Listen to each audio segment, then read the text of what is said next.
And welcome to all you Aries people. Welcome for your first monthly horoscope for 2014. First of all, I want to thank you.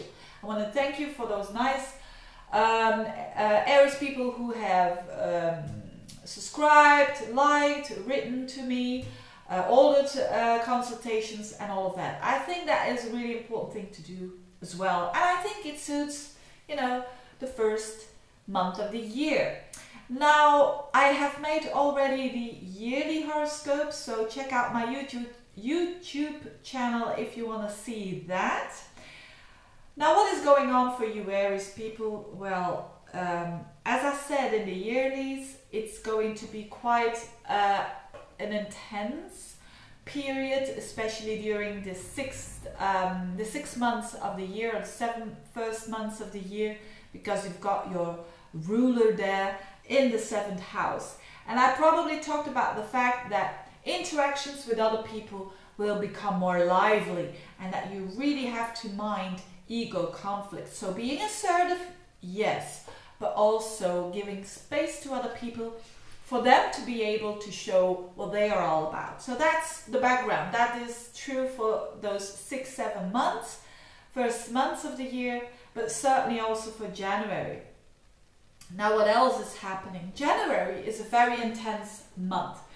It's a very intense month because Pluto and Uranus, the planets that are all about transformation, that are all about putting off the mask and becoming very authentic, what you Aries people normally really do like.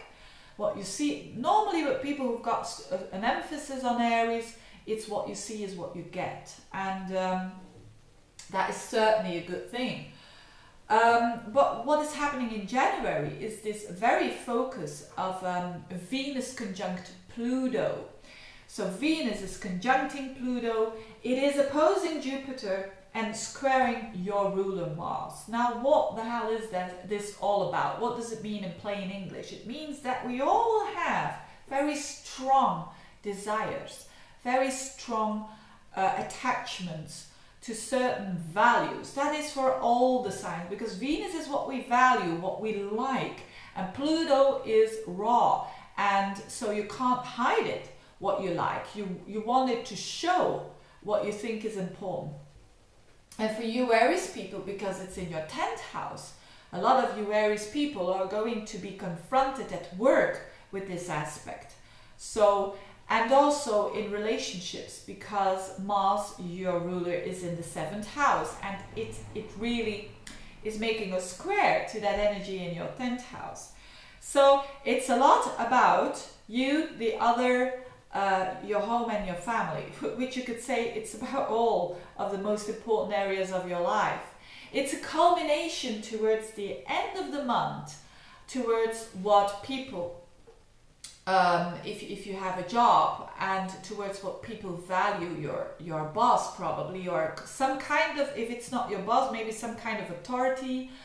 Maybe when you are a bit younger, it could be your mom, and trying to detach from her, because that is the thing that is going on. It is a strong attachment to a value, but the best thing you can do is to detach yourself a little bit from it, to have that overview and that balance. So sometimes if we want something too badly, which shows here with that Venus and Pluto, and especially with it in an aspect to Jupiter, which is the planet that enlarges everything, if we do that too much, we become obsessive and we won't get what we want, because we don't understand ourselves. So the trick is to understand yourself better. The trick is to understand maybe your boss a little bit better, or your mom a little bit better, or the situation at your work. And as you do that in very little steps, because you've got the whole month to do that, if you do that in very little steps, you're going to find the balance.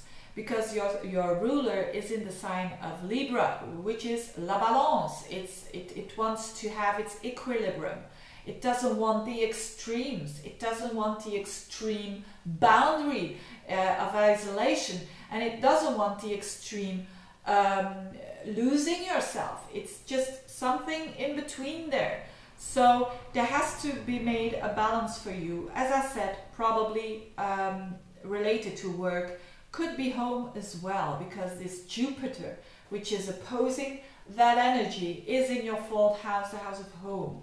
So maybe there are going to be some changes there as well, or changes that has to be made there, that you are quite attached to, that needs this distance, you could say, but not too much, because otherwise there is isolation. So it's a really, you know, a bit doing the dance on the cord, or how do you call that, for all of us in January. And as I said, for you in particularly, about those areas that I just talked about.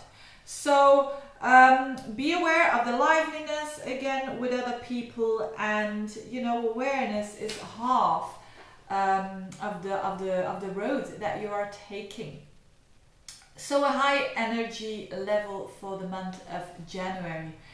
Thank you very much for watching. Wishing you a very good January. If you want a consultation, pick out the one that you think suits you the best.